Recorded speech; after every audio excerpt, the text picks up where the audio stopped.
Θα μοιραστώ μαζί σου κάτι που μου αρέσει πάρα πολύ σχετικά με το περπάτημά μας στη ζωή. 3 πράγματα που είναι σημαντικό να είμαστε. Το πρώτο είναι να είμαστε στρατιώτες, να έχουμε προσήλωση, αυτοπεποίθηση και δυναμισμό.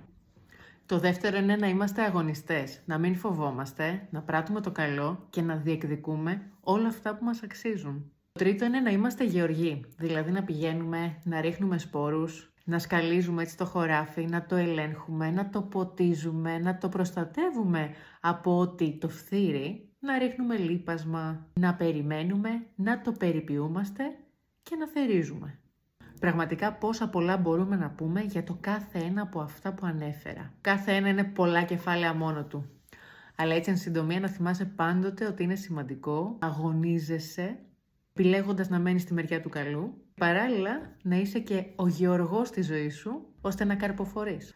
Κράτησε αυτά τα 3 στοιχεία στο περπάτημά σου. Και αν τα επιλέξεις και παραμείνεις στη μεριά του καλού, να θυμάσαι ότι θα λάβεις πάρα πολλούς ωραίους καρπούς στη ζωή σου. Σώσε αυτό το βίντεο για την στιγμή που θα έρθουν έτσι πιο απαιτητικές στιγμές στη ζωή σου.